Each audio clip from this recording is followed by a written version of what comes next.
నేడు ఉదర పోషణకు సమాజంలో ఒక రకమైన ఉన్నత హోదా కావాలన్నా, సమాజంలోని వివిధ వర్గాలను, ప్రభుత్వ సంస్థలను, ప్రభుత్వ కార్యాలయాల్లోని ఉద్యోగులను బెదిరించాలన్నా, వారిని ఏదో రకంగా భయపెట్టాలన్నా, మభ్యపెట్టాలన్నా ఈ దరిద్రం పట్టిన సోషల్ మీడియా, యూట్యూబ్ ఛానల్ రిపోర్టర్లు, ఫేస్బుక్ ఛానల్స్, ఇన్స్టాగ్రామ్స్ రిపోర్టర్లు, బొంగులో ఛానల్ రిపోర్టర్లు ఎక్కువైపోయి అసలు మీడియా అంటేనే నవ్వుల పాలు అయిపోయింది.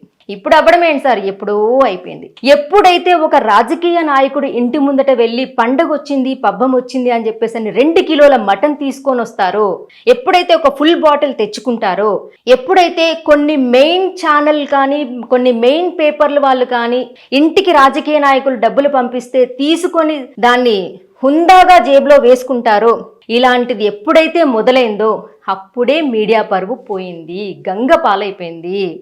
సో గంగ అంటే గంగానదిని కూడా అపవిత్రం చేస్తున్నట్లుగా ఇలాంటి వాళ్ళు అంతా అపవిత్రం చేస్తున్నారు సార్. నిజంగా జర్నలిస్టులకు ఎక్కడ వాల్యూ ఉంది?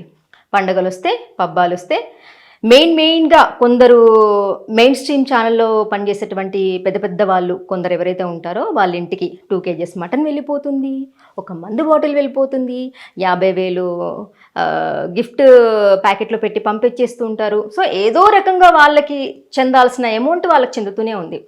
సో అలా చెందినప్పుడు వాళ్ళకి ఏమీ అవసరం లేదు. ఎవరైతే నార్మల్గా ఉన్నటువంటి జర్నలిస్టులు ఎవరైతే ఉన్నారో వాళ్ళ కోసం వీళ్ళు కష్టపడాల్సిన అవసరం లేదు. వాళ్ళకి వచ్చేటువంటి ఆదాయం వాళ్ళకి వస్తూనే ఉంది. ఎటు తిరిగి ఆదాయం లేని వాళ్ళు కొందరు ఉంటారు కదా, అలాంటి వాళ్ళు మీరు అన్నట్లు మైకులు పట్టుకొని రిపోర్టర్లమంటూ, రిపోర్టర్లైనా జర్నలిజం చేయకపోయినా జర్నలిస్టులమంటూ ఇన్స్టాగ్రామ్లో పెట్టుకుంటూ ఇచ్చేస్తూ దేశసేవ చేస్తున్నట్లు, సంఘసేవ చేస్తున్నట్లు ఫోటోలకి ఫోజులు ఇస్తూ ఇలా 1, 2, 3, 4, 5 కొల్లలు సార్. కానీ ఒక మంచి మెసేజ్ ఫార్వర్డ్ చేశారు కానీ అయిపోయింది సార్. పెద్ద స్థాయిలోనే జర్నలిజంలో ఇలాంటి మోసాలు, తప్పుడు వార్తలు కొందరు రాస్తున్నంత కాలం, రాజకీయ నాయకుల దగ్గర వంగి వంగి సలాం చేస్తున్నంత కాలం సో ఇలాంటి వార్తలు మనం చూడాల్సి వస్తుంది.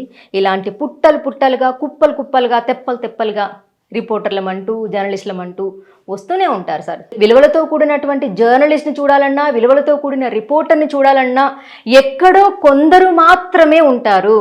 బట్ రిమైనింగ్ అందరూ మీరు అన్నట్లు వాళ్ళ ఉదర పోషణ కోసం అని చెప్పేసి అని, వాళ్ళ పొట్ట కూటి కోసమని ఏదో ఒకటి చేస్తూనే ఉంటారనమాట. సో అది మనం మార్పు రావాలి అని కోరుకోవడంలో తప్పులేదు, కానీ మార్పు రాదు అని నా నమ్మకం.